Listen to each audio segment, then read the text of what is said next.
주가 보이신 생명의 길, 우리 찬양 드리시고 우리 같이 나갑니다.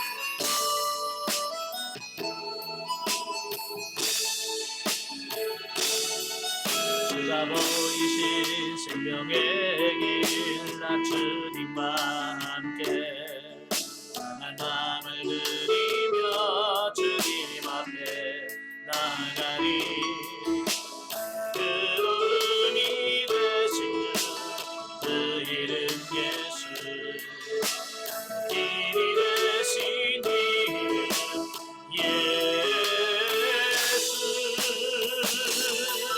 나의 길 어디게 나가시나니 나를 안녕하시는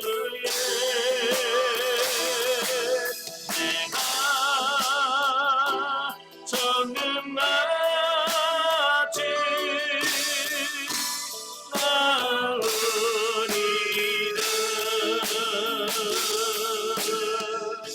아멘. 네, 기도하겠습니다.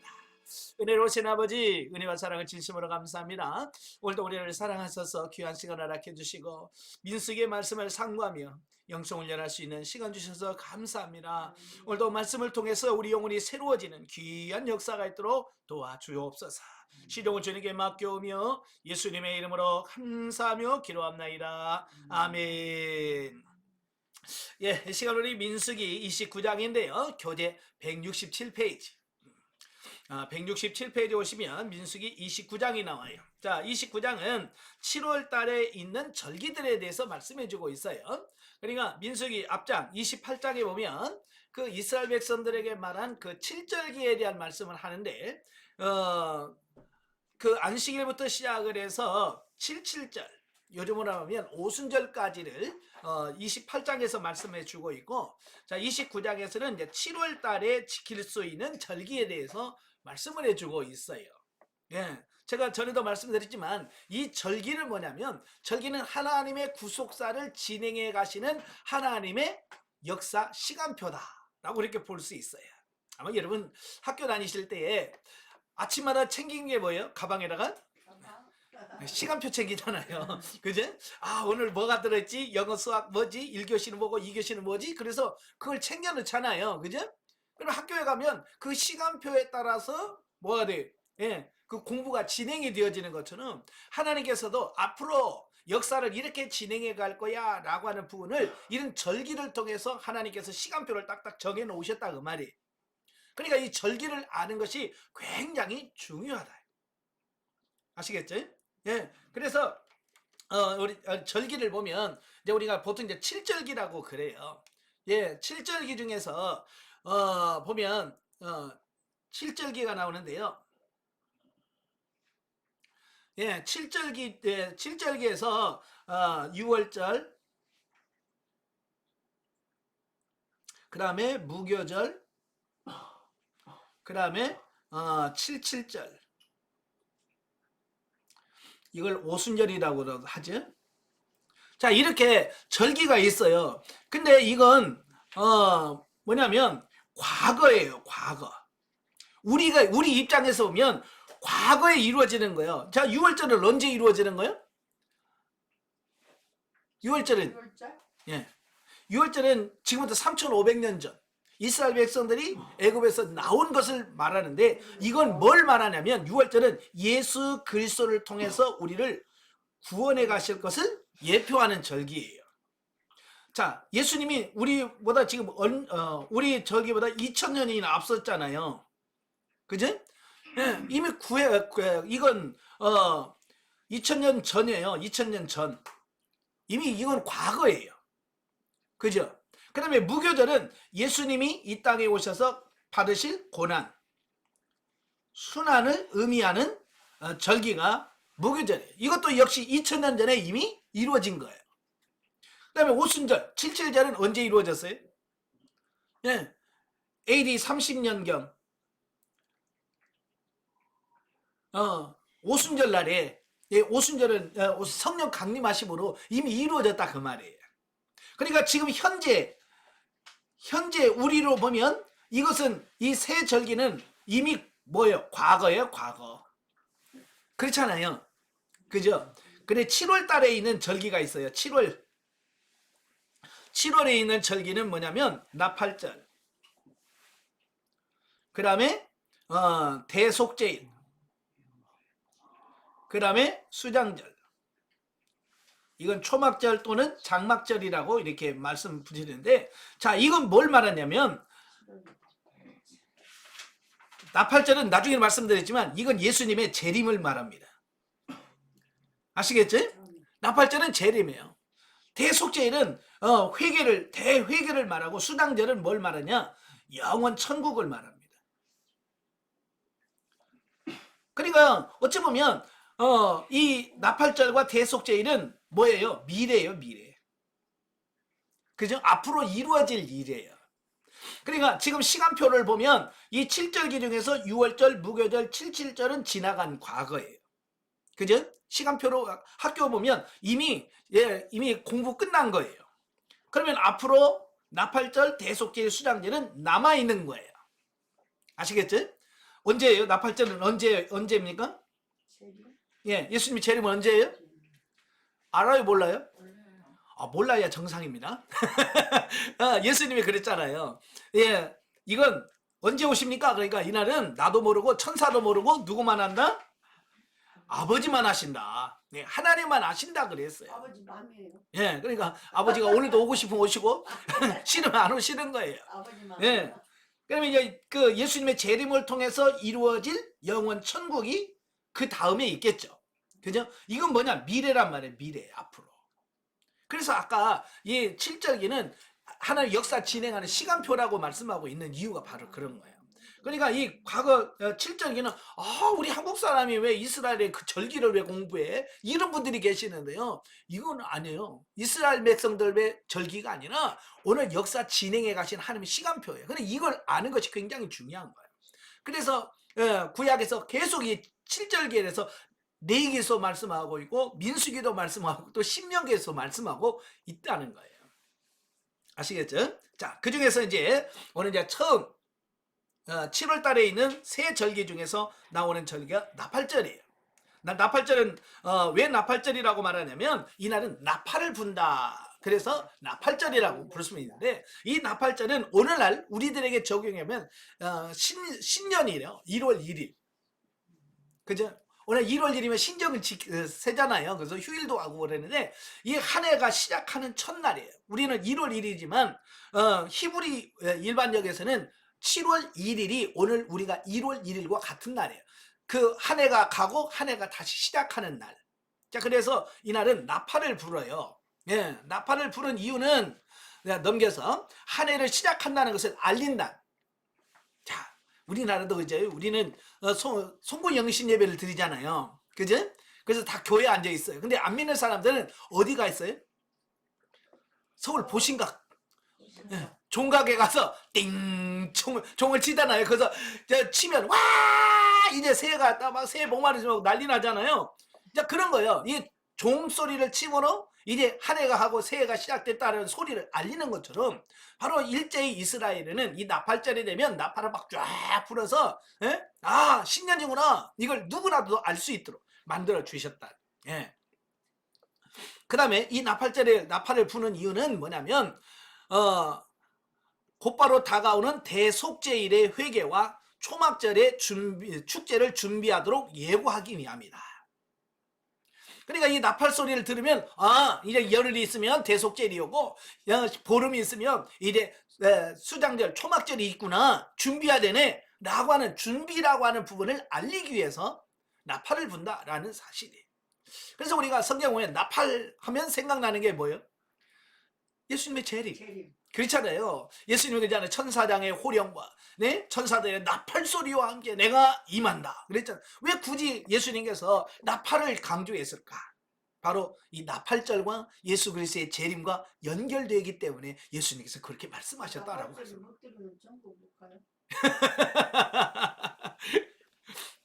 나팔 소리 안 들려요 아직은.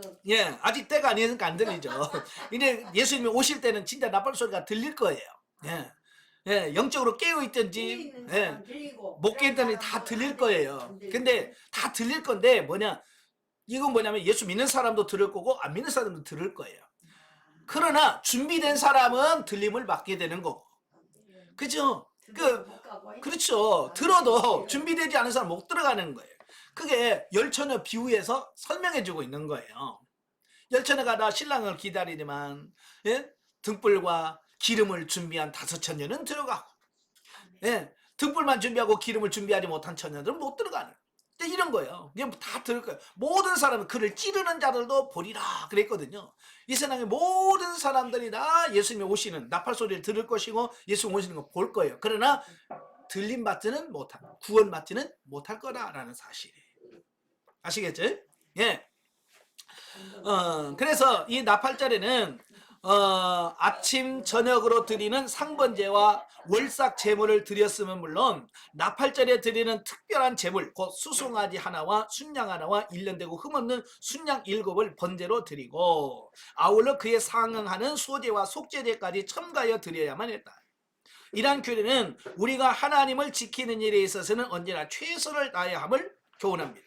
그러니까 1월 1일은 매일 드리는 상번제, 아침 저녁으로 양 한 마리 어린 양을 드리는 번제가 있어요. 이걸 상번제라고 그래요. 이 상번제를 드리고 또 1월 매달 1일은 월삭이라고 그래서 이 월삭에 드리는 제물이 또 따로 있어요.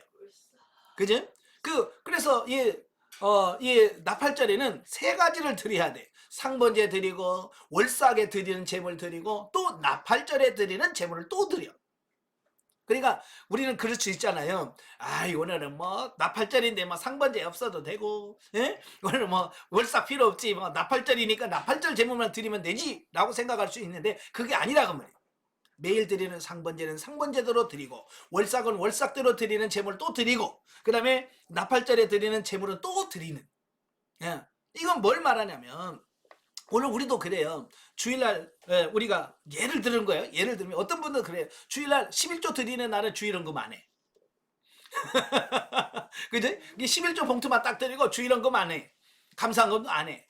자, 이런단 말이에요. 그게 아니란 말이에요. 11조는 11조고 주일헌금은 주일헌금이고 감사헌금은 감사헌금이지. 그잖아요? 이게 뭐 했다고 다른 거 안 하고 이게 아니라고 말이에요. 자, 그런 뭘 하나님을 섬기는 데 있어서는 최선을 다하여 섬기는 어떤 이런 부분들을 보여주고 있다라고 볼 수 있겠죠. 자, 그 다음에 7절부터 11절까지면 대속죄일에 관한 규례예요. 그러니까 나팔절은 7월 1일에 지키는 절기라면 바로 대속죄일은 7월 10일 날입니다. 7월 10일. 자, 이날은 속죄의 피를 가지고 지성소에 들어가서 이스라엘 온 회중의 개인적인 죄와 민족적인 죄를 다 속죄하는 날이 언제냐? 바로 이 대속죄일이다라고 말씀드릴 수 있어요. 그래서 7월 10일 날은요, 이스라엘 모든 백성들이 노동을 금합니다. 일하면 안 돼. 이날은 일하면 안 되고 스스로 자기의 마음을 괴롭게 해야 돼. 여기서 괴롭힌다라고 하는 말은 금식한다라는 말이에요. 그러니까 1년 365일 중에서 유일하게 하나님께서 이 날은 금식해야 된다라고 정해놓은 날이 언제냐? 7월 10일 대속죄일이에요. 그래서 이 날은 모든 백성들이 일도 멈추고 금식하면서 자기 자신의 죄를 하나님께 회개하는 어떤 이런 모습들을 보여야 된다라고 말씀드릴 수가 있습니다. 그래서 바로 이 금식이라도 형식적인 금식이라면 안 되겠죠. 그죠? 마태복음에 보면 예수님께서 그 남에게 보이려고 금식하지 말라 그랬잖아요. 우리가 형식적으로 하지 말고 진짜 내 영혼 안에서부터 통회하는 마음을 가지고 하나님께 회개할 때 그 회개가 진실한 회개가 된다라고 하는 것을 보게 됩니다. 그럼 왜 금식하느냐? 이 금식은 육체를 죄를 지을 수 있는 기회를 막는 겁니다. 사실은 육체에 힘이 없으면 죄를 지려고도 힘이 없으면 못 져요. 그죠? 아마 금식 해봐서 아실 거예요. 예, 금식 며칠에서 손 떨리면요 화내라고 해도요 화가 안 나와요. 왜? 화낼 힘이 없어. 그잖아요. 그 순간에는 그래요. 근데 곡기 들어가면 또 힘이 나면 또 화내. 그래서 금식하는 이유는 어쨌든 이 육신으로 하여금 죄를 짓는 기회를 끊는 바로 그런 의미가 담겨져 있습니다. 근데 우리 한국교회는 이 금식하면 자기 기도의 제목을 하나님께 아뢰어서 어떻게든 응답을 받아내는 차원으로 자꾸 금식을 생각하는데 이 잘못된 금식입니다. 금식은 뭘 얻어내기 위해서 하는 게 아니에요. 이건 데모예요. 단식 투쟁입니다. 가끔 뭐 국회의원들이나 이런 사람들이 뭐 단식 투쟁한다고 그러잖아요. 국회 앞에 가서. 예, 그건 하나님 앞에 우리가 단식 투쟁하고 될 문제가 아니에요. 예, 우리는 정말 하나님 앞에 내 자신을 내려놓고 통회하면서 어찌하든 육신으로 살지 않고 하나님 중심으로 살려고 몸부림치는 과정 속에서 육신이 힘이 생기면, 육신에 힘이 있으면 죄를 지으니까 그 육신의 힘을 빼서 하나님 말씀으로 살아보려고 애쓰고 힘쓰는 것이 그게 뭐냐? 그게 금식이라고 해요. 아멘. 예. 그래서 이 대속죄일에는 제사장을 위한 속죄제가 있고요. 또 제사장의 가족을 위한 속죄제가 있고 온 백성을 위한 속죄제를 드려야 됩니다. 예. 그래서 모든 백성들이 다 죄를 짓는데 여기서는 하나의 특징이 뭐냐면 아사셀 염소가 있어요. 아사셀. 예. 이날은 특별히 염소 2마리를 선택합니다. 순 염소 2마리를 선택해서 제비를 뽑아요. 그래서 제비를 뽑아서 한 마리는 제물로 죽어요. 번제단에서 죽어서 그 피를 받아. 그래서 그 피를 대제사장이 가지고 어디를 들어가느냐? 지성소에 들어가는 거예요. 지성소에 들어가서 속죄소에 7번 뿌리고 속죄소 앞에 동쪽에다가 피를 7번 뿌려서 이스라엘 모든 백성들의 죄를 다 속죄를 하는 겁니다. 그리고 다른 한 마리는 살아있는 채 그 염소에다가 모든 죄를 다 뒤집어 씌우는 겁니다. 이스라엘 백성들이 지은 죄를 다 그 염소 머리에 안수하고 하나님 우리가 이런 죄를 지었습니다. 이런 죄를 지었습니다. 라고 다 그 염소에게 다 뒤집어 씌우는 겁니다. 그래서 염소는 그 죄를 다 짊어지고 어디로 가냐? 광야로 가요. 예, 광야로 가서 거기서 죽어요. 자, 이것은 뭘 의미하냐? 바로 예수 그리스도의 십자가의 사건을 가장 잘 보여준 사건이 바로 이 사건이에요. 예수님은 십자가에 못 박혀 죽으셨죠? 그가 예수 그리스도의 십자가의 죽으심으로 피와 물과 피를 흘리심으로 우리의 죄와 허물을 다 사하셨어요. 그럴 뿐만 아니라 그분이 뭐예요? 우리의 죄를 어떻게 하셨어요? 다 짊어지고 가셨어요. 예. 그래서 예수 그리스도의 십자가의 사건을 통해서 이 아사셀 염소 2마리가 해야 할 일을 예수님 혼자 다 감당해내신 이 부분을 보게 되는 거예요. 자, 이렇게 성경을 보면 너무너무 구속사가 명확하고 정확하다는 거예요. 아시겠죠? 그래서 이것은 우리의 죄를 대속하게 해서 십자가를 지신 예수 그리스도를 예표한 절기가 대속죄일이다 라고 볼 수 있습니다. 즉 그리스도는 흠없고 완전한 속죄제물이 되셔서 자신을 단번에 하나님께 드려 영원한 속죄를 이룸으로써 제사장들이 매번 드려야 했던 율법적 제사를 폐하신다. 만약에 예수님이 안 오셨다면 우리도 매년 이 속죄제물을 드려야 돼요. 그죠? 근데 예수님께서 다 성취하셨기 때문에 오늘날 우리가 7월 10일 날 대속죄일날 금식 안 해도 되고요. 예? 그 다음에 염소 잡아서 이렇게 안 해도 돼요. 왜? 예수님이 다 이루셨기 때문에 그렇습니다. 그래서 우리는 이 시대에 태어난 걸 너무 감사하셔야 돼. 저는 이 시대에 태어난 게 너무너무 감사한 거예요. 물론 환경적으로도 과학적으로 너무 살기 너무 좋은 세상이잖아요. 그죠? 옛날에 솔로몬도 못 해본 짓을 우리는 하는 거예요. 솔로몬도 못 누렸던 걸 우리는 누려보는 겁니다. 솔로몬이 차를 탔어요. 예? 한겨울에 수박을 먹어봤어요. 한겨울에 딸기를 먹어서 못 먹어요. 근데 우리는 가난한 사람도 이제 한겨울에 수박 먹어요. 네? 딸기도 먹고요. 그러니까 우리는 솔로몬이 누리지 못한 그런 부분들을 많이 누려요. 그것 때문에 감사한 게 아니에요. 이미 예수 그를 통해서 성취해 오신 그 구속사 안에 우리가 들어갔고, 그렇잖아요. 그 예수는 믿음으로 말미암아 우리가 구원받을 수 있는 이 진리가 오늘 우리에게 적용되어진다는 것이 얼마나 감사한지. 그렇지 않으면 지금 예수 믿으려면 복잡해요. 예수님이 안 오셨다면 지금 속죄 드리려면 대속죄하려면 염소 한 마리 끌고 자 예루살렘 가야 돼.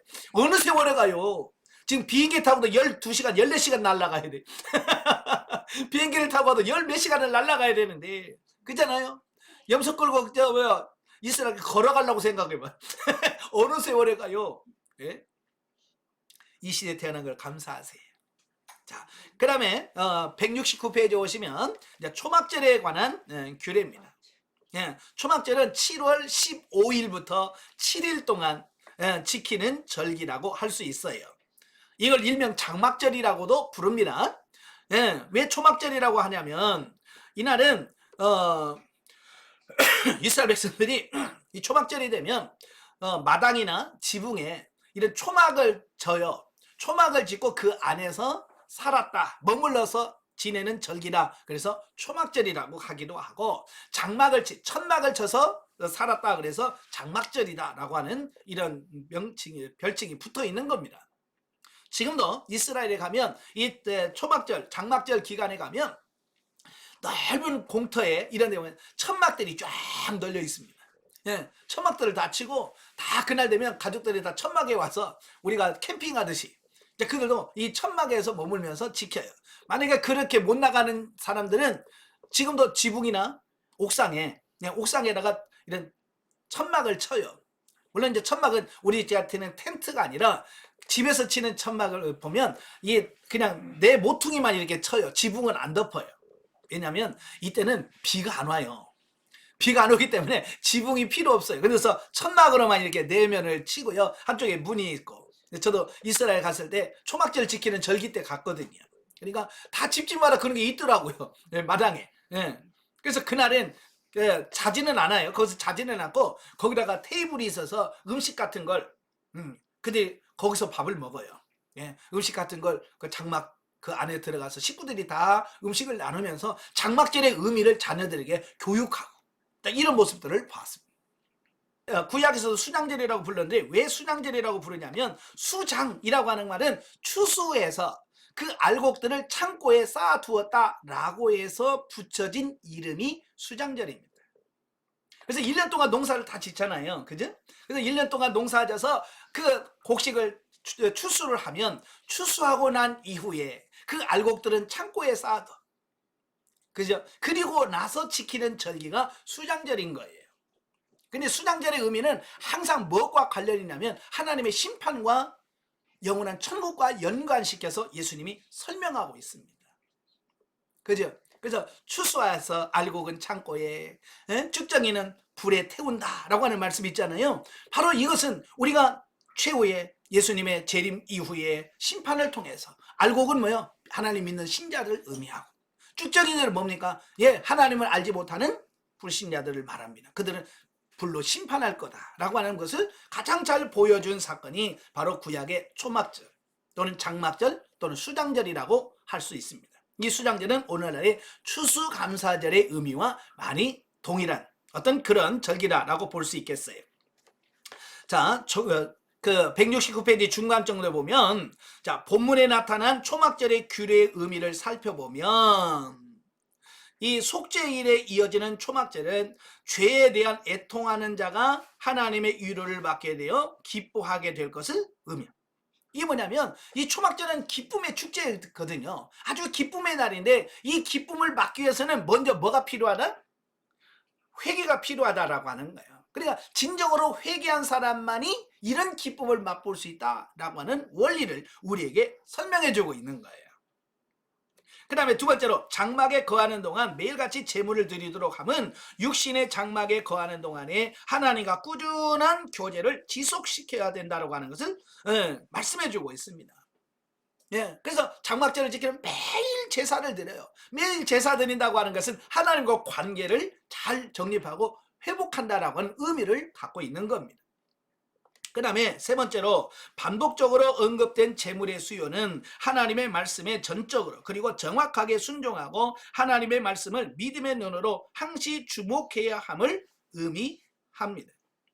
또 네 번째로 수송아지의 수의 감소, 즉 첫날 13마리를 바쳤으나 하루에 한 마리씩 줄어서 제7일에는 7마리가 되고 제8일에는 다시금 평상시 드리던 수인 한 마리가 되었는데, 이는 구약의 많은 제물이 그리스도 한 분으로 말미암아 총결됨을 예표한다. 이날은 이 속죄제가 7일 지킨다고 그랬잖아요. 그래서 첫날에는 뭐 염소도 있고 양도 있는데 가장 중요한 게 소를 13마리를 하나님께 제물로 드려요. 첫날에는 13마리, 둘째 날에는 12마리, 셋째 날에는 11마리. 그래서 매일 한 마리씩 줄어가는 거예요. 예. 그래서 마지막 날에는 7마리고 제8일째는 1마리를 드려요. 자, 이건 뭘 말하냐면 이제 예수 그리스도 오직 한 분만이 우리의 죄를 속하시고 우리를 구원하실 거라고 하는 사실을 그 예물을 줄어드는 그 부분을 통해서 우리에게 말씀해 주고 있고, 또 한 가지는 뭐냐면 그 재물이 줄어드는 것은 물질에 대한 인간의 연약함을 고려하신 하나님의 자비다라고 말씀드릴 수 있습니다. 자, 여러분, 소를 잡아들인다, 이게 얼마나 큰 부담이겠어요. 그죠? 지금도 소 한 마리, 황소 한 마리 얼마예요? 네, 잘 모르시죠? 지금, 예, 지금 7, 800 갑니다. 7, 800 가요. 황소 큰 건. 예? 우리 200만 원 받고 와서 집 샀는데. 그렇죠. 옛날에는 100만 원, 200만 원이었지만 지금은 5, 600, 700 갑니다. 큰 소. 예? 그러니까 그거를 매일 13마리씩 드린다고 하면 얼마나 부담되겠어요. 물론 이스라엘 전체가 드리는 거지만 그 재물은 굉장히 중요한 거예요. 많은 분들이 하나님께 드리는 예물도 여러분 매일같이 늘어나는 게 좋겠어요? 줄어드는 게 소망이 있겠어요? 줄어드는 게 부담이 절겠죠. 그래서 하나님께서는 매일 한 마리 줌을 통해서 그 물질에 대한 부담감도 덜게 하시는, 그러면서 재물은 오직 이제 예수 그리스도 한 분으로 족하라라고 하는 이 결론까지 이르게 하는, 자, 이런 부분들을 보게 돼요. 자, 5번째로는 감사 예물과 함께 드려진 속죄제는 인간의 진정한 기쁨은 그리스도의 속죄로 말미암는다는 것을. 자, 6번째, 계속되는 상번제는 하나님과 동행하는 삶은 어떤 경우에도 간과할 수 없음을 의미한다. 그러니까 이 초막제를 지키는 그 절기 가운데서도 매일 드리는 상번제는 역시 똑같이 드려야 된다. 이걸 말씀해 주고 있습니다. 이건 뭘 말하냐? 어떤 것을 하더라도 하나님과의 영적인 교제는 끊을 수 없는 부분이다.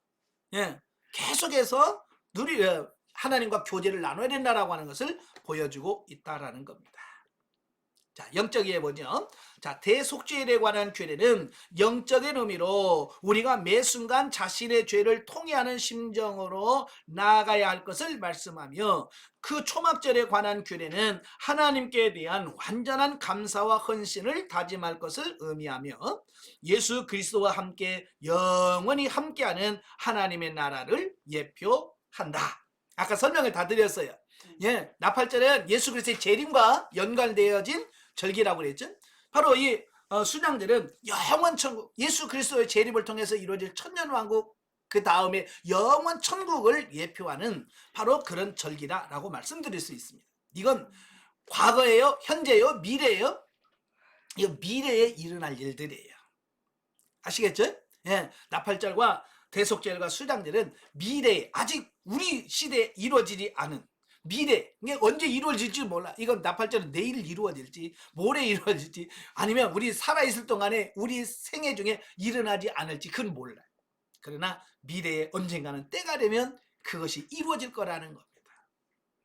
자, 30장으로 가지요. 30장은 여자의 서원에 관한 규례들입니다. 저도 이제 가끔 상담하다 보면 가장 많이 상담하는 내용 중에 하나가 뭐냐면 이 서원에 관한, 목사님, 내가 하나님이 이렇게 서원했는데요, 이걸 해야 돼요, 말아야 돼요, 하자니 너무 힘들고요, 안 하자니 그게 마음에 양심에 찔리고요, 어떻게 하면 좋아요? 라고 하는 상담을 참 많이 하게 돼요. 예. 자, 그때 제가 많이 인용한 말씀이 바로 민수기 30장이라고 할 수 있겠죠. 자, 보면 1절과 2절은 서원의 일반적 원리를 설명해 주고 있는데요. 자, 서원이라고 하는 게 뭐냐? 하나님을 그 약속의 대상으로 삼고 그러니까 서원의 대상이 누구예요?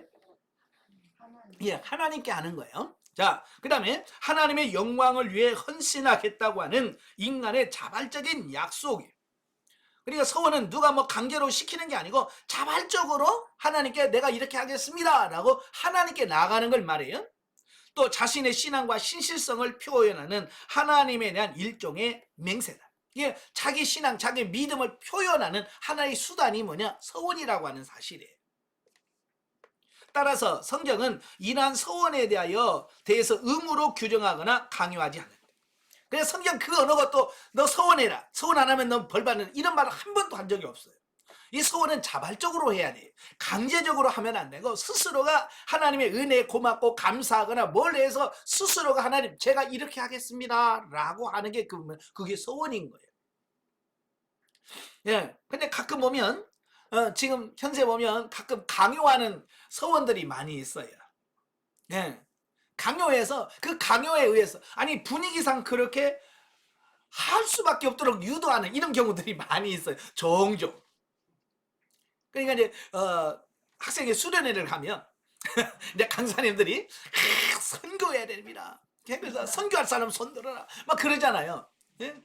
그러니까 어떤 그 분위기상 어떻게 정말 내가 하나님께 기도하면서 인격적으로 하나님을 만나고 경험해서 하나님 제가 선교사가 되겠습니다 라고 해야 되는데 예? 그 분위기상 어떻게 그냥 그 들떠서 감정에 의해서 서운하게 되는 이런 경우들이 참 많이 있어요. 그리고 교회 예를 들어서 교회 건축할 때 보면 교회 건축할 때 주로 이제 부흥회를 해요. 그래서 은혜를 막 받게 합니다. 그죠? 그리고 이제 손들게 합니다. 500만 원 사람 손들어, 뭐 1000만 원 사람 손들어, 1억 손들어, 뭐 이러잖아요. 그럼 분위기상 그런 상황에서 자의가 아닌 어떤 자의반 타의반해서 이렇게 얼떨결에 해버리는 어떤 그런 경우가 많이 있어요. 그건 성경적이지 않다라고 하는 사실이에요. 아시겠지? 예. 억지로거나 강요해서 서원은 아니에요. 서원은 자발적이어야 된다. 자, 여기서 중요한 게 뭐냐면 서원하지 않는 것이 죄가 되는 것은 아니라, 이게 중요한 겁니다. 서원 안 하면 죄가 안 됩니다. 근데 문제는 뭐냐, 내가 일단 서원하면 그 다음부터는 그걸 어기면 죄가 된다는 거예요. 아시겠죠? 그러니까 여러분 뭐 서원 부담감 갖지 마세요. 꼭 해야 된다 부담감 갖지 마세요. 안 하면 돼. 서원을 안 하면 돼. 근데 서원을 해놓고 나중에서 아이고 괜히 했네 이러면 죄가 되는 거예요. 아시겠죠? 예. 그래서 일단 서원한 것은 엄격한 구속력을 가진다. 예. 이를 불이행할 경우에는 그것이 일시적인 충동이나 실수로 서운한 것일지라도, 이게 중요한 거예요.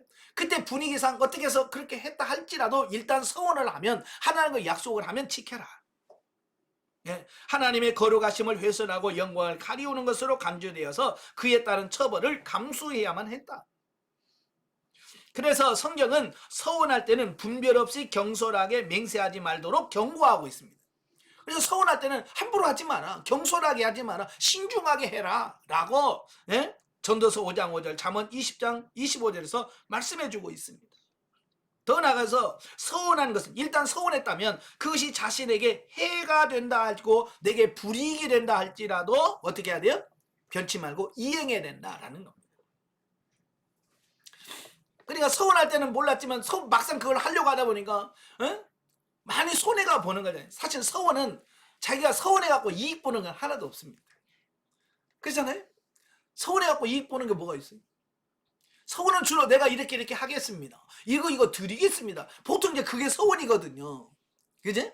그러다 보니까 자기가 손해는 보지 이익 보는 건 없어. 물론 이제 그렇게 서원해서 이행을 함으로 하나님 복을 주시면 이익이 되지만 그 서원을 이행하는 그 단계에서는 이익이 하나도 없어. 손해를 보는 겁니다.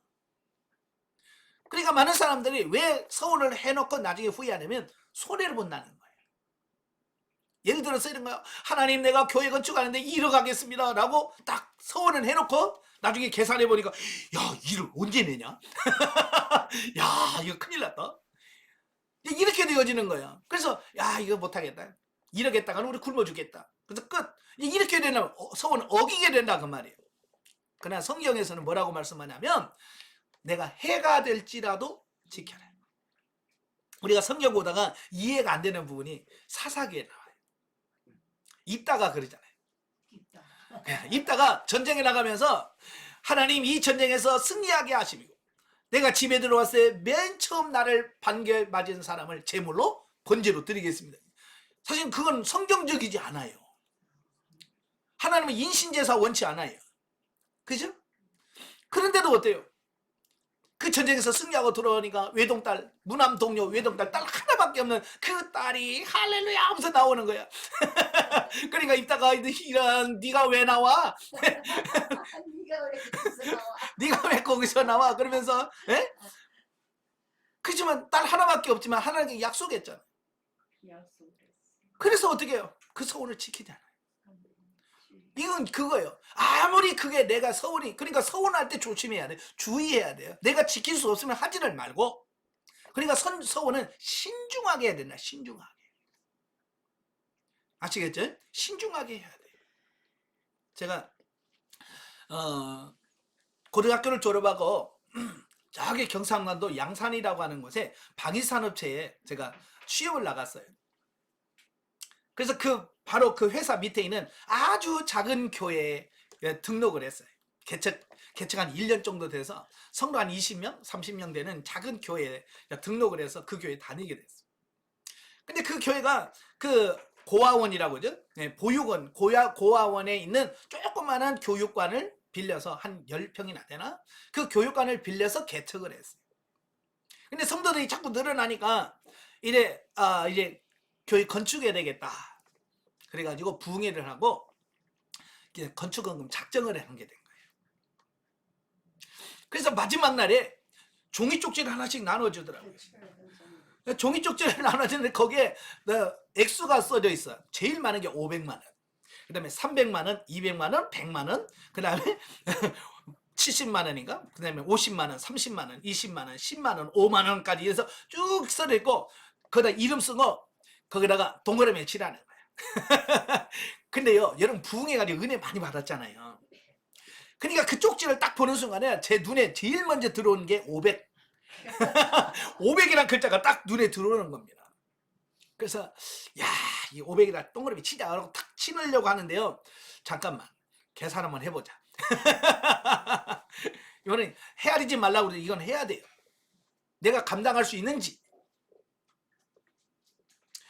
그래서 그 짧은 시간 동안에 제가 계산을 한번 해본 거예요. 왜냐하면 그때 당시 제가 한 달 월급이 얼마였냐면 10만 5천 원이었어요. 고등학교 막 졸업해가지고 취업했는데 그때 한 달 월급이 10만 5천 원이. 근데 기숙사에 있으면서 밥을 먹는데 하루 세끼 밥 먹고서 그 밥값이 한 달에 2만 3천 원이에요. 그러니까 10만 5천 원에서 밥값 2만 3천 원 빼면 내가 8만 2천 원이 남아요. 8만 2천 원을 하나도 안 쓰고 11조도 안 내고 그냥 8만 2천 원 그대로 넣는다고 했을 때 몇 년을 내야 돼? 5년에도 모자라더라고요. 5년을 그러니까 월급 받아가지고 난 10원도 안 쓰고 그냥 밥값만 떼고 다 넣어도 5년이 걸려요. 그래서 정신이 팍 나더라고. 아 이거 안 되겠다. 내가 아무리 하나님을 사랑하고 뭘 해도 이건 불가능하다. 거기서 내 차비도 빼고 나도 옷 사 입어야 되고 그래서 얼마 빼고 나면 10년 20년을 해야 그걸 갚을 수 있는 돈이에요. 지금 500만 원 뭐 그까이 거 뭐 그냥 좀 할 수 있죠. 그러나 그때는 아니었어요. 그래서 제가 그 마음을 접고 하나님 내가 최선을 다하겠습니다. 그래서 그때 20만 원을 작정을 했어요. 20만 원은 그때 당시 3개월 동안 진짜 밥값 빼고 11조 빼고 그 다음에 다 넣어야 넣을 수 있는 돈이에요. 3개월 동안. 근데요 제 친구는 믿음이 너무 좋아서 500만 원 동그라미를 쳤어요. 같이 취업을 나갔던 친구는 500만 원 동그라미를 쳤어요. 그래서 강사님이 이름을 부르면서 일어나봐. 박수! 막 그래서 박수 쳤단 말이에요. 그지? 근데 문제는 붕이야 끝나고 집에 와서 계산을 해본 거예요. 걔는 늦게 한 거지. 나는 그때 그 순간에 한 거고 걔는 늦게 해본 거예요. 늦게 해보니까 생각해봐요. 10만 5천 원 받아고 언제 그걸 내? 5년에서 6년 동안 죽으라고 일해서 진짜 자기 10원도 안 쓰고 내야 500만 원 낼 수 있는 거예요. 그러니까 얘가 시험 들었어. 시험 들었어요. 교회를 안 가. 주일날인데 안 와. 그래서 내가 찾아갔지. 왜 안 나냐 그러니까. 야 이거 큰일 났다. 이걸 하는 거 계산해 보니까 이거 할 수가 없더라는 거야. 자기 생각해 보니까. 그래서 그때 지혜가 딱 생각나는 게 그렇지. 그럼 목사님을 찾아가. 목사님을 찾아가서 그 실수했다고 얘기하고, 예? 그걸 다시 하고 네가 정말 할 수 있는 선에서 최소한 다시 해라. 제가 그랬어요. 권면을 했어요. 저는 성경을 잘 모르지만 그렇게 권면했어요. 그러니까 그 친구가 목사님을 찾아갔어. 그래서 다 얘기하고 나중에 나왔어. 웃고 나오더라고. 그래서 얼마이냐? 10만 원. 가벼워갖고 이제 예, 10만 원. 그래서 잘했다. 네, 그랬어요. 자, 이런 거예요. 근데 그 순간의 감정, 어떤 흥분, 그것을 극복하지 못하고 육신의 감정으로 그런 경우가 너무 많은 거예요. 그래서 저는 될 수 있으면 작정을 안 해요. 아마 제가 목회하면서 지금까지 작정을 거의 한 번도 안 한 것 같아요. 작정합시다. 예, 그렇게 말을 거의 안 했어요. 예, 물론 어떤 특별한 걸 특별 헌금을 합시다라고는 했지만 그냥 있는 대로 합시다라고 그랬지 뭐 얼마 낼 거냐 작정해라고 하는 말은 안 한 것 같아요. 왜? 그때 그 사건과 이 말씀과 속에서 혹시라도 그들이 지키지 못한다면 그들은 하나님 앞에 상을 받기는커녕 벌을 받게 돼요. 잘하려고 했다가 도리어 벌 받게 된단 말이에요. 그 죄짓기 않으면 안 돼요. 예. 그래서 작정이 아니라 내가 할 수 있는 범위 내에서 최선을 다해서 하자. 저는 그렇게 주장을 해요. 예. 그래서 서원할 때는 신중하게 하라. 그리고 했다면 지켜라. 이 두 가지를 여기서 말씀해 주고 있습니다. 자, 그러면서 3절부터 16절까지면 여자의 서원에 관한 규례를 따로 규정해 주신 게 있어요. 자, 그래서 서원은 남자나 여자나 다 똑같이 합니다. 자, 그런데 특별히 여자에 관한 부분에 대해서 따로 이렇게 설명을 해주고 있어요. 자, 왜 그럴까요? 자, 다는 아니에요. 다는 아니지만 남자들은 그래도 좀 이성적인 부분이 있어요. 좀 생각해보고 하는 경향이 있습니다. 예, 다는 아니라고 그랬어요. 아까 내 친구 같은 그런 친구도 있습니다. 예, 그리고 여성이라고 다 그런 건 아니지만 그래도 대부분이 여성은 감정적인 부분이 많이 작용을 해요. 그죠? 그러니까 그때 감정 분위기 이런 것에 의해서 잘못 서원하는 경우가 있다는 거예요. 그래서 한 번 그 서원을 걸러낼 수 있는 기회를 하나님께서 주셨다라고 보시면 돼요. 그죠? 그래서 여러 가지 경우가 있어요. 시집 가기 전 아비 집에 있을 때 서원할 경우는 어떻게 할 것이고 또 결혼 전에 서원한 것이 있는 것은 결혼한 후에 어떻게 지킬 것이냐. 예? 또 과부와 이혼녀가 서원했을 경우는 어떻게 할 거냐. 예? 결혼 생활을 하고 있는 여자가 서원할 경우는 어떻게 될 거냐라고 하는 이렇게 다 나누어서 설명을 해줘요. 그런데 여기서 과부나 이혼녀를 제외하고 미성년인 딸이나 결혼하기 전에 딸 여성이나 결혼한 아내의 서원의 경우에 공통점이 하나가 있는데 그것은 뭐냐? 모두 아버지나 남편에 의하여 그 서원이 무효화될 수 있다는 거예요. 자, 이게 이제 하나의 안전장치라고 볼 수 있어요. 그러니까 결혼하기 전에 처녀가 서원을 했어요. 네, 그런데 그 서원한 것을 아버지에게 말을 해서 아버지가 안 돼! 그러면 그 서원은 무효가 되어지는 거예요. 자, 결혼을 해서 결혼 생활을 하고 있는 여인이 하나님께 서원을 했어요. 그래서 그 서원을 하려고 하면 남편의 허락을 받아야 돼요. 그래서 남편이 하라! 그러면 하고 안 돼! 그러면 무효가 되는 거예요. 그 서원이. 예, 그것은 하나님이 한 번 그것을 걸러낼 수 있는 이런 안전장치를 하나님께서 허락해 주셨다라고 하는 거예요. 이것은 이스라엘 사회의 가정에서 남자의 대표성을 철저히 인정한 것이에요. 예, 대표성을 인정한 것이고 또 가정의 평화와 질서를 유지하기 위해서 경솔한 서원이나 무면한 언사로 허물이 되는 일을 사전에 예방하는 조처였다라고 볼 수 있습니다. 예, 서원 잘못했다 가정이 깨질 수 있어요. 그죠? 예, 그래서 그걸 걸러내는 작업, 안전장치를 하나님께서 허락하셨다라고 하는 겁니다. 하나님은 절대로 서원 때문에 가정을 파괴하거나 그러지 않아요. 원래는 많은 여집사님들이 주로 저한테 그런 상담을 많이 하거든요. 남편 몰래 서원했는데 이걸 하려고 하니까 너무 힘들다. 이거 어떻게 하면 좋으냐. 그런 상담을 종종 해요.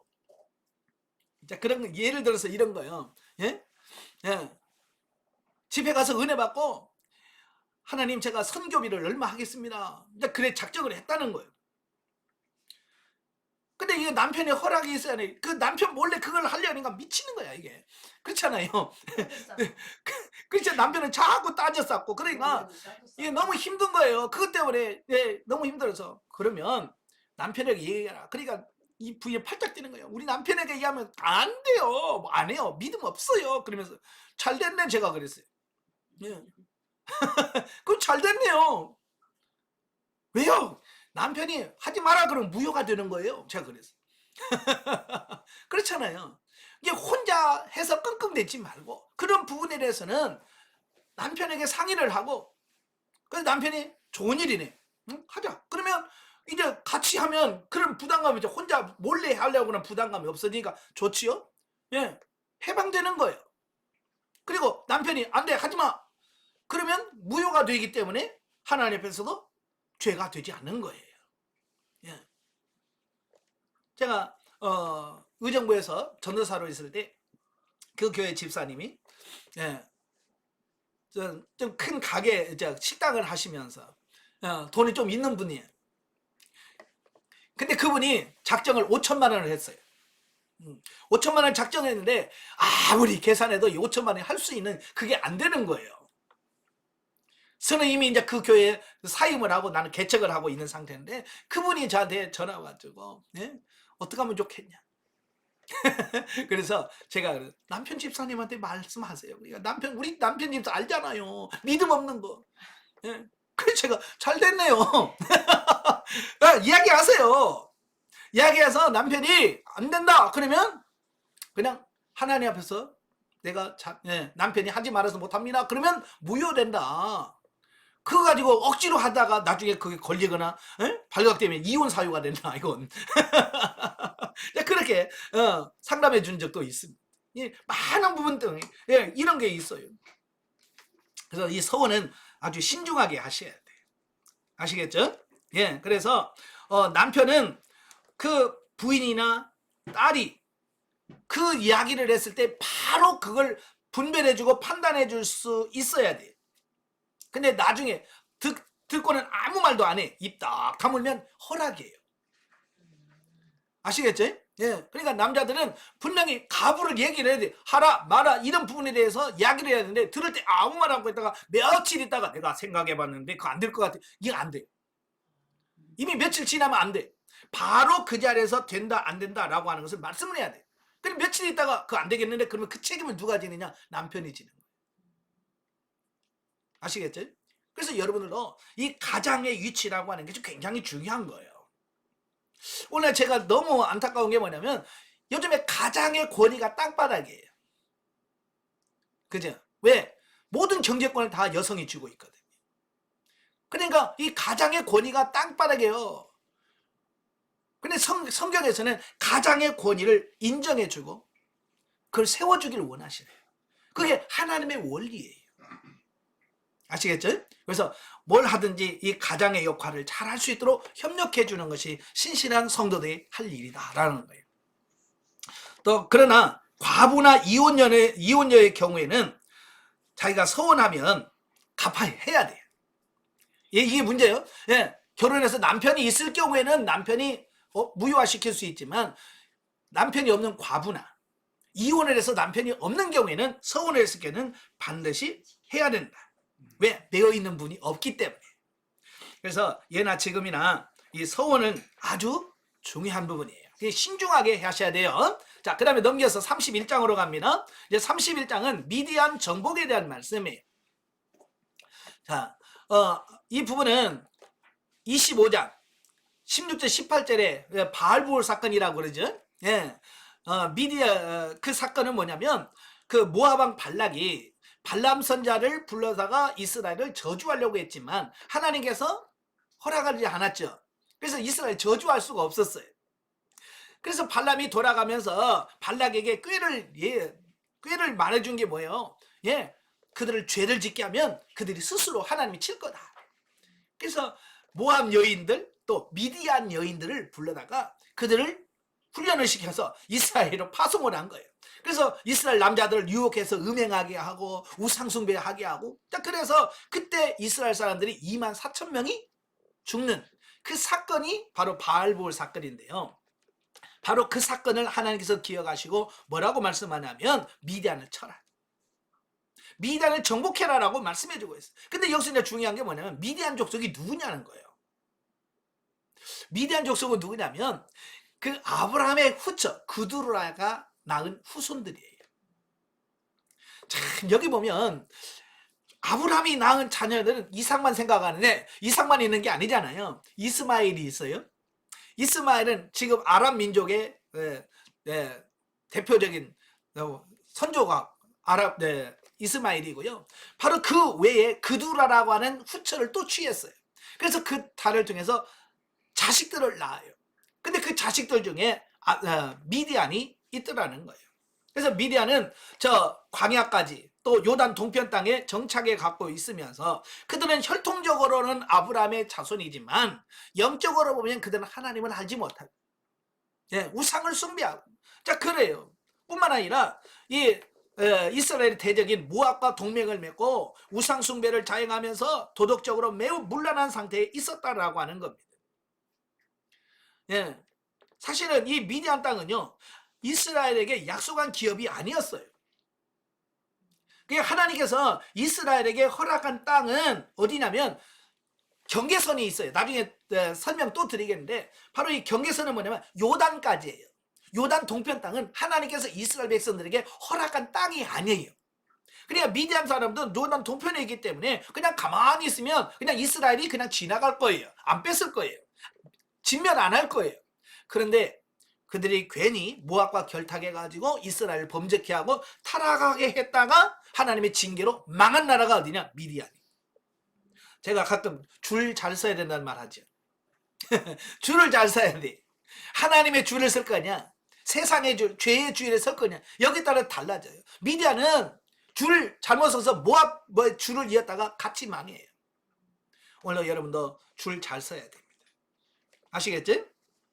자, 여기서 이스라엘은요 미디안과의 전쟁에서 대승을 거두었는데 이는 아모리와 바산에 이어 두 번째로 거둔 개가 중 중요한 의미를 지닌다. 이게 무슨 말이냐면 이 가나안 정복, 진짜 정복 전쟁은 요단 동편 땅에서 있는 가나안 7족과의 싸움이 진짜 가나안 영적 전투입니다. 그 전쟁이 있기 전에 하나님께서는 그 요단 동편에 있는 아모리 왕 시은, 바산 왕 옥, 그 다음에 미디안 이런 사람들과 싸워 전쟁을 하게 하셔요. 그래서 그들과 싸워서 전쟁에서 이기는 연습을 시키는 겁니다. 그죠? 그들을 파트너를 통해서 그들에게 싸워서 승리하는 비법을 배우게 되는 거예요. 그리고 나서 그들이 가나안 땅에 들어가서 7족속들을 넉넉히 이기게 하시는 이런 부분들이 있더라는 겁니다. 여러분도 마찬가지예요. 여러분 진짜 원수가 누구예요? 여러분 진짜 원수 누구예요? 예수에 있는 예? 마귀잖아요. 내 안에 있는 마귀. 우리의 대적은 마귀예요. 우리가 싸워야 될 대상은 마귀예요. 근데 우리는 마귀와 싸워야 되는데 엉뚱한 사람하고 싸워요. 쉽게 말하면 그 마귀와 싸워서 이기기 위해서 지금 파트너로 남편과 부부를 붙여줬단 말이에요. 그러니까 이거 싸워도 이건 진짜 원수가 아니고 이건 파트너구나. 여기서 잘 싸워서 이기는 법을 배워야 내가 진짜 내 적은 마귀구나 이래야 되는데 마귀는 쑥 빠지고 저 왼수. 그래 남편을 왼수로 아내를 왼수로 그래서 서로 싸우는 겁니다. 여기 싸우다가 진짜 원수가 누군지를 몰라. 여러분 진짜 원수는 여러분 남편 아니에요. 여러분 힘들게 하는 그 사람 아닙니다. 그는 파트너일 뿐이야. 동기심. 여러분을 돕는 분이에요. 어떤 분이 집사님이 와가지고 남편에 대해서 막 욕을 하면서 남편이 이렇게 나를 힘들다 그래서 제가 그랬어요. 아이고 참 사명 잘 감당하시네 내가 그분. 그래서 남편에게 좀 보약 좀 해드리라. 힘내서 그 파트너 사이를 잘 해줘야 내가 바뀐다. 그러니까 이해가 안 되는 것 같아. 이해를 못 하는 거야. 이해가 돼야 돼. 지금 여러분이 힘들게 하는 사람은 진짜 여러분 대적 아니에요. 여러분의 적 아닙니다. 여러분의 대적은 원수 마귀예요. 그럼 지금 나를 힘들게 한 그 사람 누구냐? 파트너예요. 그 사람과 잘 훈련하고 해서 그걸 진짜 마귀하고 싸워서 이기는 비법을 배워야 되는 거예요. 아시겠죠? 그래서 어찌 보면 미디안은 가나안 7족과 싸우기 위해서 미리 연습하는 파트너 역할을 한다. 그 말이에요. 자, 그 다음에 13절부터 24절입니다. 모세의 진노와 정결례 그랬죠? 미디안을 쳐러 갔어요. 그래서 전쟁에서 승리했어요. 근데 승리하고 돌아오는 그들을 보면서 모세가 진노를 하게 돼요. 왜냐하면 그들이 누구까지 데려오냐면 그 여자들까지 다 포로로 끌고 오는 겁니다. 여러분, 바알보올 사건이 누구 때문에 일어난 거예요? 미디안 여인들 때문에 생긴 거잖아요. 그죠? 그들이 유혹하고 미혹해서 우상 숭배하고 우맹하게 하고, 그래서 그들이 24,000명이 죽고 그랬잖아요. 그 주범이 누구야? 여인들이에요.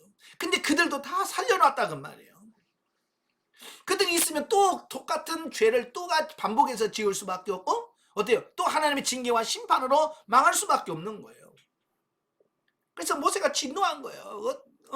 우리가 왜 우리가 하나님의 징계를 받았고 왜 그들을 쳐야 되는지에 대한 부분을 이해를 못하는 겁니다. 그래서 여러분, 이거 보면 이걸 이해를 못하면 하나님 너무 잔인하다. 여자들을 살려줘는 왜 죽여? 우리는 그렇게 생각할 수 있다는 말이에요. 육신적으로만 생각할 수 있어요. 오늘 영성훈련 받으면서 여러분도 그래요. 여러분 자아 처리해야 됩니다. 육신을 쳐야 됩니다. 라고 말하면 왜? 왜? 나 괜찮은데? 이제 이런 생각, 이런단 말이에요. 이게 이 이스라엘 백성들이 그 여인들을 살려서 데려온 거나 똑같은 거예요. 왜? 그들이 있는 한은 또다시 범죄하고 타락할 가능성이 너무한 거예요. 그래서 싹을 잘라내는 거예요. 아시겠죠? 여러분도 육신적인 쓴뿌리 이런 거 다 처리를 해야 돼요. 그 남겨두면요, 그게 처리가 안 되면 또 나와요. 그래서 그걸 잘 처리해야 된다는 것을 보게 돼요. 그래서 다 모세가 여기서 남자를 아는 여자들은 다 죽여라. 남자를 알지 못하는 순수한 처녀들만 남겨놓고 다 죽여라.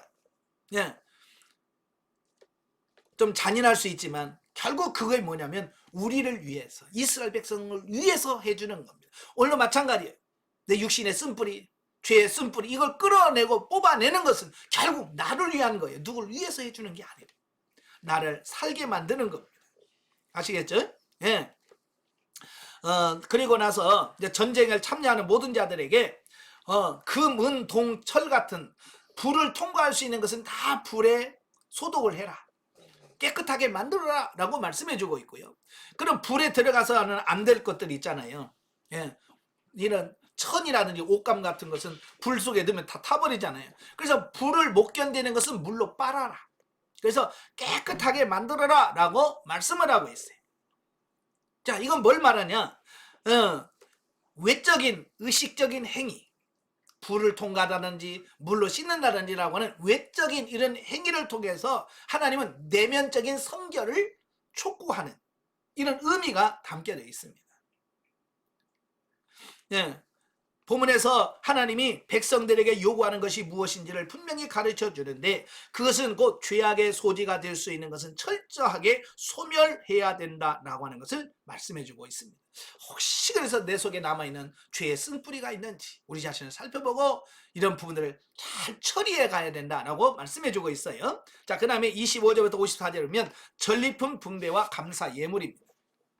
이제 전쟁에 승리하고 돌아와서 이제 여인들까지 다 처리하고 불로 다 했는데, 이 군대 장관들이 이제 세볼 거 아니에요. 군대 파악을 할 거 아니에요. 군인들은 늘 하는 게 뭐냐면 맨날 하는 게 인원 파악이에요. 숫자 파악하는 거예요. 어디를 가든지 줄 서면 번호 하나 둘 셋 넷 번호 총 몇 명, 이게 기본이에요. 그러니까 이들도 전쟁에서 승리하고 나서 이제 전리품을 딱 나누잖아요. 전리품을 나누는데 사실은 이 전리품은 과거에는 다른 나라는 그래요. 다 전쟁에 나간 사람들이 자기가 빼앗은 것은 자기 거가 돼요. 그런데 이들은 뭐냐, 전리품을 딱 다 모아놓고요, 딱 절반으로 나눠요. 반으로 딱 나눠서 절반은 전쟁에 나간 사람 몫으로 주고, 절반은 그 나머지 백성들의 몫으로 돌려요.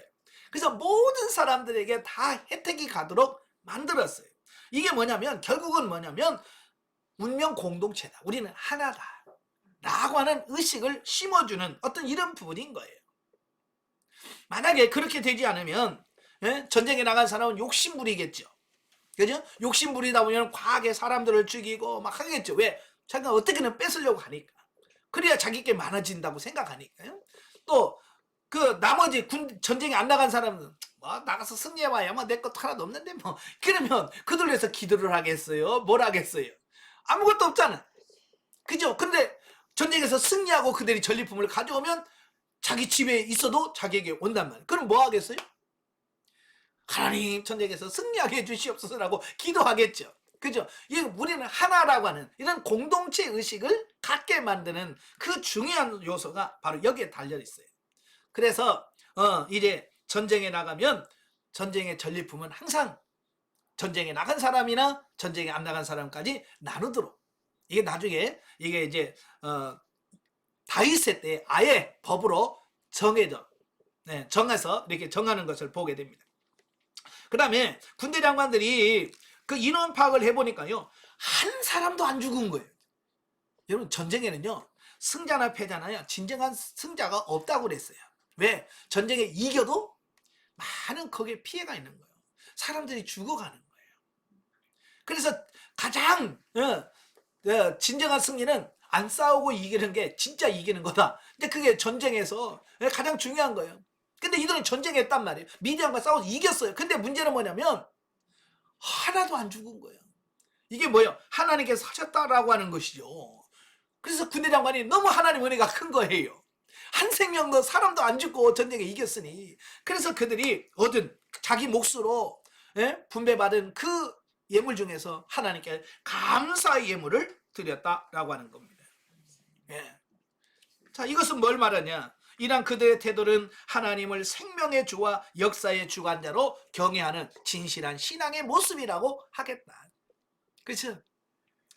이처럼 오늘 우리 성도들도 시시때때로 우리에게 은혜를 베푸시며 우리의 생명을 보호하고 지켜주시는 하나님을 경외하고 진심에서 우러나오는 감사의 자세를 지녀야 할 것이다. 아멘. 그래서 여러분도 하나님의 은혜에 늘 감사하는 여러분 되시기를 바랍니다. 자, 32장으로 가죠. 이제 32장은 요단 동편 땅을 약속받은 루벤과 갓 그리고 므낫세 반지파. 자, 이 미디안과 전쟁을 치르고 나서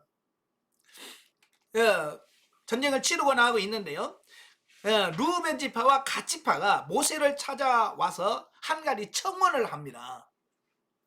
그 청원이 뭐냐면 바로 요단 동편, 그 아모리 왕, 그다음에 바산 왕, 그다음에 미디안 이런 데서 빼앗은 그 땅을 자기들에게 기업으로 달라는 거예요. 자기 땅으로 해달라고 하는 거예요.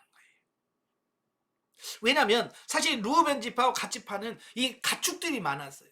물론 전 이스라엘 백성들이 거의 유목 생활을 많이 하잖아요. 그러니까 그들은 가축이 많아요. 근데 그 땅을 보니까 이 가축을 사용하기에 너무 좋은 조건들 다 갖추고 있는 거예요. 원래 거기다 강도 많지요, 물도 많지요, 그러다 보니까 풀이 많지요. 그러니까 그들이 봤을 때 너무 좋은 거예요, 그 땅이. 그래서 욕심이 난 거예요. 여러분, 견물생심이라는 말이 있잖아요. 그러니까 안 볼 때는 모르는데 보고 나면 욕심이 생긴다는 얘기예요.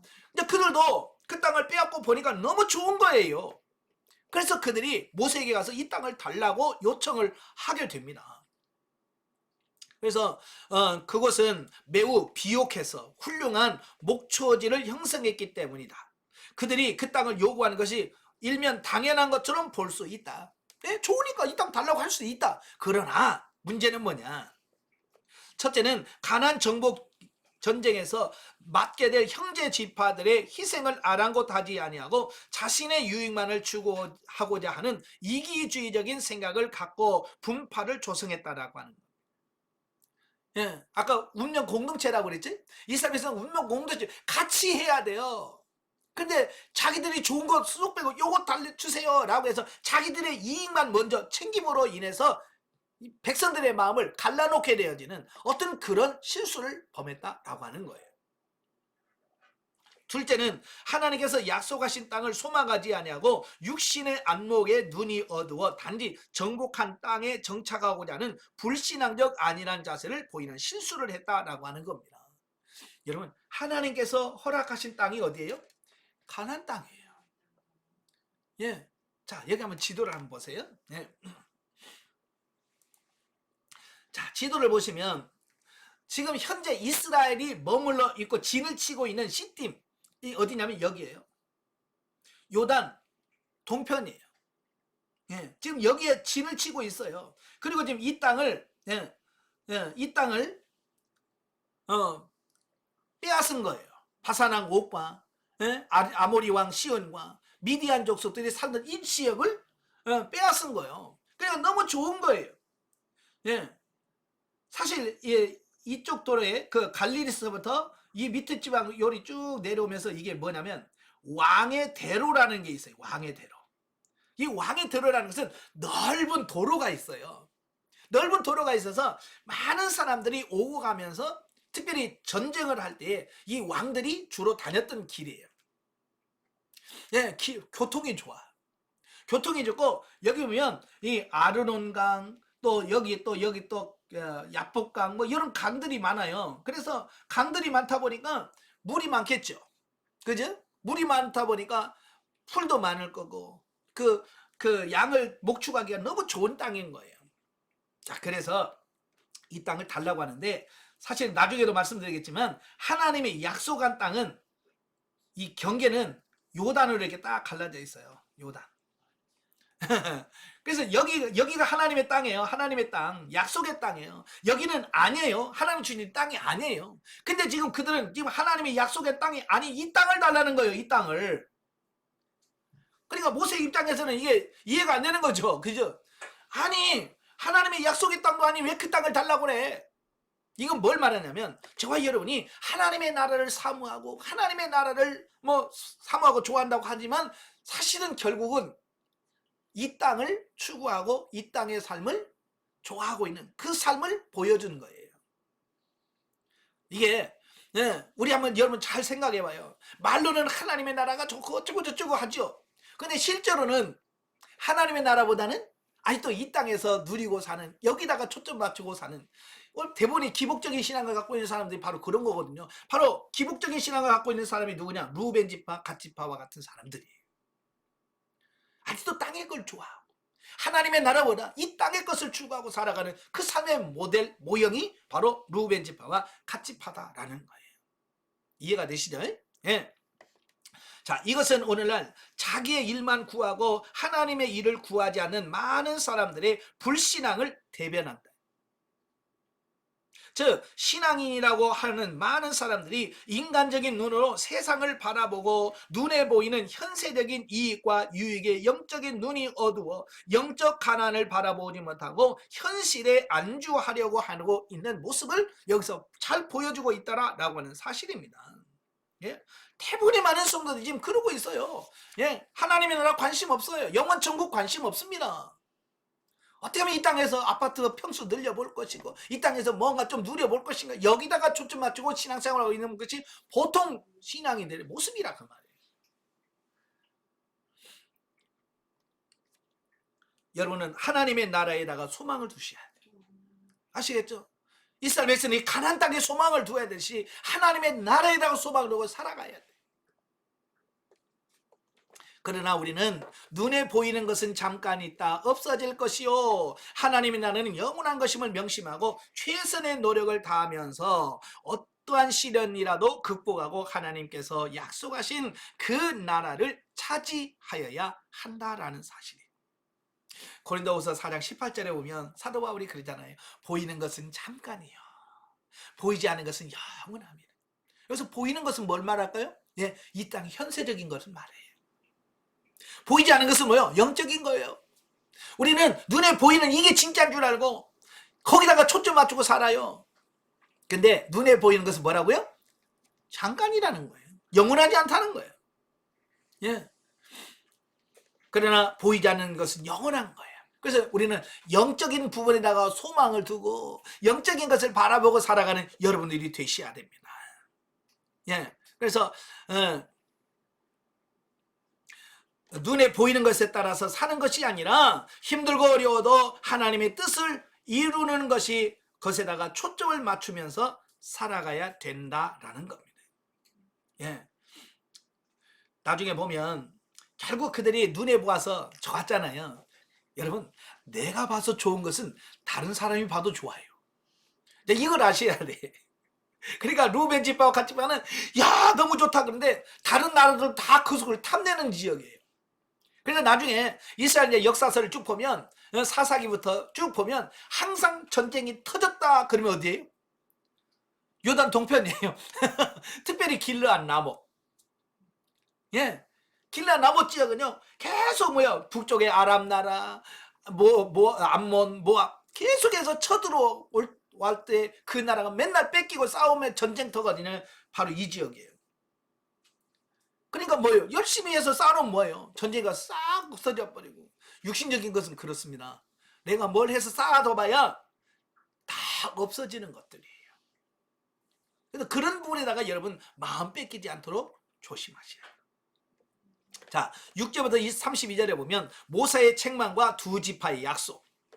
아니라고 불신앙적인 루벤과 갓 지파의 청원을 듣고 모세는 그들의 행위가 38년 전 백성들의 불신앙적 태도를 계승한 것으로 간주해서 심히 분노하며 책망을 하게 됩니다. 예, 그 말을 듣자마자 모세는요 위기감을 느꼈어요. 왜? 꼭 38년 전 가데스 바네의 사건을 다시 보는 것 같은 느낌이에요.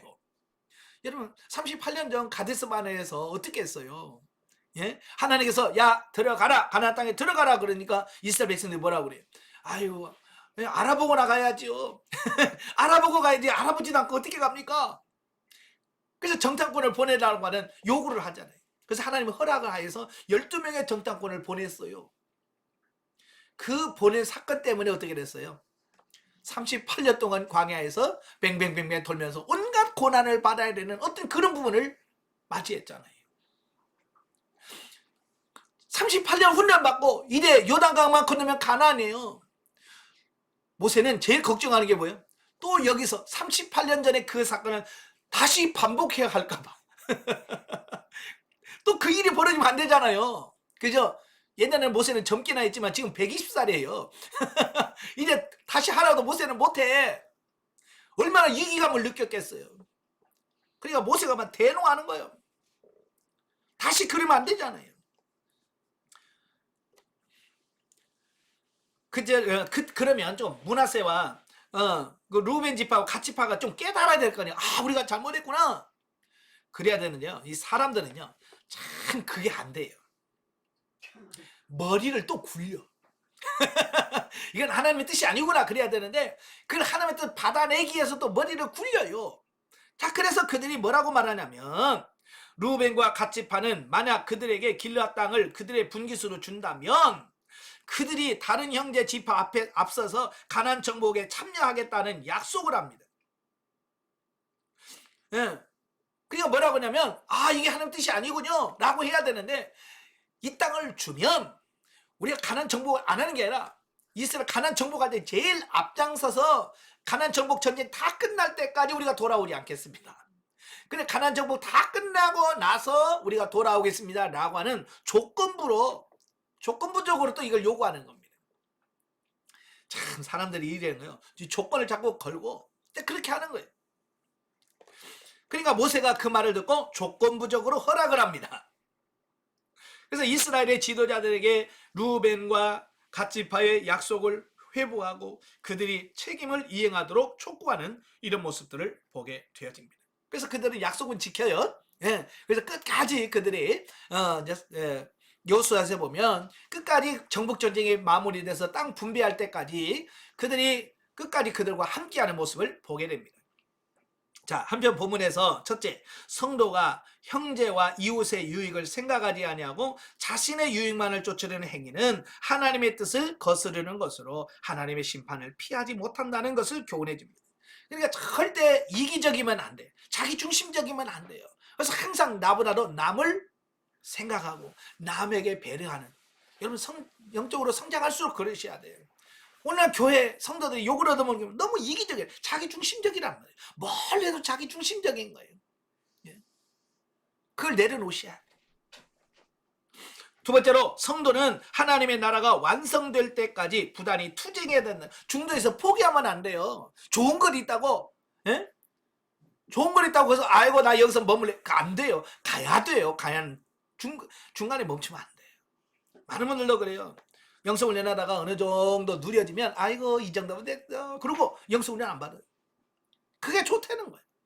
하나님이 원하는 수준은 거기 아니잖아요. 진정한 가나안 땅에 들어가서 하나님과 영적한 복을 누리면서 신령한 삶을 살기를 원하는 게 하나님이 원하는 거예요. 거기까지 가야 돼요. 영적으로 성장해도 아이고 나 조금 되네. 그게 아니라 그리스도의 장성한 분량까지 가야 돼요.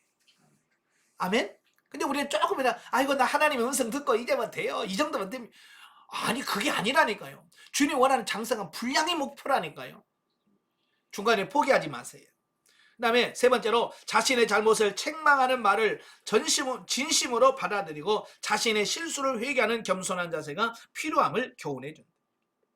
예, 그러니까 모세가 하는 책망을 듣자마자 그들이 바로 깨닫잖아요. 그죠? 고쳐나갑니다. 이거 우리가 본받으셔야 돼요. 오늘날 현대인들이 가장 못하는 게 이런 거예요. 자기한테 좀 싫은 소리 하면 그걸 못 받아들여요. 그죠? 설교 시간에 자기한테 조금 싫은 소리만 하면 그걸 못 견뎌요. 예? 자기를 깠다 그러고 자꾸 그러면 안 돼요. 그것 중에서 이건 하나님의 뜻이 아니구나. 회개하시고 자기 자신을 돌이켜야 돼요. 자, 33절부터 42절 요단 동편의 기업. 모세가 요단 동편의 땅, 곧 길르앗 땅과 야셀 땅을 르우벤과 각 지파, 므낫세 반 지파에게 주어서 기업을 삼게 합니다. 근데 이제 여기서 중요한 것이 뭐냐면 사실 그 땅을 달라고 한 사람들이 므낫세와 각 지파예요. 근데 모세가 또 누구한테 주냐면 므낫세 지파의 반에게도 또 나누어줘요. 그죠? 므낫세 지파는 달라고 안 했거든요. 근데도 줘요. 그래서 왜 그럴까? 이제 그걸 보니까 보면 아마 이 가나안 동편 정복 전쟁을 할 때에 가장 큰 공을 세우고 가장 많은 지대한 공을 세운 사람이 누구냐면 므낫세예요. 근데 므낫세들에게 안 주고 엉뚱한 르우벤과 갓 지파에게만 주면 므낫세 지파에는 불만이 있겠죠. 아니 우리가 그렇게 열심히 했는데 왜 우리는 안 주고 쟤들만 줘? 라고 하는 불만을 품겠죠. 그죠? 그래서 아마 모세가 그들의 불만을 잠재우기 위해서 그들에게 므낫세에게 반 지파에게도 지역을 나눠준 것으로 볼 수 있습니다. 자, 그래서 한번 지도를 보시면 보세요. 자, 여기서 르우벤 지파, 르우벤 지파가 여기 분배받았고요. 또 갓 지파가 이 지역을 분배받았고, 그 다음에 므낫세 지파. 자, 저는 성경 보면서요, 므낫세 지파의 땅을 보면 진짜 넓어요. 자, 여기 있지요? 또 요단 서편에 또 있습니다. 와. 므낫세 제일 복을 받았네. 예, 사실은 에브람 지파가 야곱으로부터 엄청난 복을 받았잖아요. 근데 결국은 므낫세가 더 복을 받아요. 예, 왜 므낫세가 이렇게 많은 땅을 차지했을까? 이것은 그들이 가나안 정복 전쟁에서요 열정을 품었습니다. 가나안 정복 전쟁에요 가장 앞서서 적극적으로 싸운 거예요. 그래서 그들에게 많은 땅을 차지한 거예요. 여러분도 마찬가지예요. 똑같이 훈련을 받아도요, 예를 들어서 누구는 5시간씩 기도해요. 누구는 2시간 기도합니다. 누구는 30분 기도합니다. 나중에 수료하고 나서 누려지는 걸 보면 5시간씩 기도하시는 분과 2시간 기도하는 분과 30분 기도하는 사람이 누려지는 부분이 다 달라요. 아시겠죠? 그러니까 우리는, 저도 옛날에 그랬지만 왜 나만 5시간에 힘들게 그만큼 나중에 누려질 때 하나님이 다 보상돼요. 르우벤 지파가 그렇게 앞장서서 때 왜 우리만 해야 돼? 그러지 않아요. 나중에 다 받잖아요. 여러분도 하는 거 다 보험 받습니다. 아시겠죠? 자, 거기 보면 어쨌든 두 지파 반은 그 땅에 거하여 한동안 평화로운 생활을 할 수 있었으나 그곳은 군사와 경제적인 면에서 매우 중요한 위치에 차지하고 있어요. 그래서 처음에는 평안했지만 나중에는요, 이쪽에 전쟁터가 돼요. 역사가 계속 터졌다 그러면 여기서 전쟁이 일어납니다. 예. 그래서 눈에 보아서 좋은 것은 좋은 게 아니다. 아멘. 예. 눈에 보아서 좋은 건 좋은 게 아닌 거예요. 그리고 욕심을 따라간 것은 절대로 내 거 안 됩니다. 그래서 하나님이 허락하시는 것, 그게 가장 좋은 거예요. 아시겠죠? 하나님께서 주시는 것이 가장 좋아. 그래서 욕심내지 말고요. 저도 예전에는 참 욕심 많이 구했습니다. 그래서 기도할 때마다 하나님 개미떼처럼 벌떼처럼 사람들이 몰려오게 하시고 막 맨날 그렇게 기도했는데, 아니 내가 감당할 그릇도 안 되면서 사람들 오면 어떡하겠다는 거예요. 그죠? 그래서 요즘에는 그렇게 기도 안 해요. 집회를 하더라도 하나님 내게 필요한 사람만 주시옵소서. 내가 감당할 수 있는 숫자만 보내주세요. 딱 그러면 집회를 해도요, 딱 우리가 감당할 수 있는 수준에서만 보내. 그러니까 이번에는 이 숫자만 하나님께서 필요하고 내가 감당할 수 있는 숫자만. 거기서 얼마 모이냐 몇 명 모이냐 왜 이렇게 적어? 거기서 실망하거나 거기서 불평하지 않아요. 하나님한테 더 많이 보내지 왜 이것밖에 안 보내집니까? 아니에요. 그 숫자가 가장 좋은 숫자. 여러분도 마찬가지. 훈련받은 사람도 마찬가지. 막 많으면 좋잖아요. 예, 많으면 좋죠. 한데 내가 감당하지 못하면 많으면 뭐 할 거예요? 하나님께 주신 것이 가장 큰 복이라고 하는 것을 기억하시기를 바랍니다. 자, 영적에 보면 가나안과 본격적인 전쟁을 앞두고 루벤 갓 지파가 요단 동편 땅을 분배해 줄 것을 요구한다. 이것은 자칫하면 백성들의 단합된 의지를 깨트릴 소지가 많았던 요구였다. 모세는 그들이 가나안과의 전쟁 끝까지 동참한다는 확답을 바꿔서 그들의 제의를 받아들였다. 자, 이 말이 무슨 말이냐면, 여러분 훈련받다 보면 중간중간에 유혹이 와요. 예. 많은 분들이 여리고 무너지고 나서 한 훈련받는 1년 좀 반 정도 되면 희한하게 어떤 일들이 잘 풀려지는 것을 보게 돼요. 제가 훈련받을 때 무슨 상담을 많이 받았냐면, 그렇게 그전에는 직장 구하려고 아무리 찾아도 직장이 안 구해졌는데 이때 되면 딱 직장이 구해지는 거예요. 그냥 안 가려고 해도 자꾸 오라고 하는데 그전에는 그렇게 가려고 찾아도 없었는데 이제는 오라고 그러는데, 그러니까 이게 하나님이 주신 거예요? 아니면 마귀가 시험하는 거예요? 이런 그런 상담을 저한테 자주 해요. 그럼 제가 뭐겠어요 그게? 네? 자, 이런 중간에 유혹이 온단 말이에요.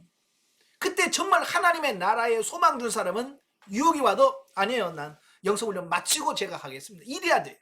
근데 많은 사람들은 야, 이 하나님 주신 떡이네. 복이네. 그래가지고 그냥 영성훈련 안 하고 가요.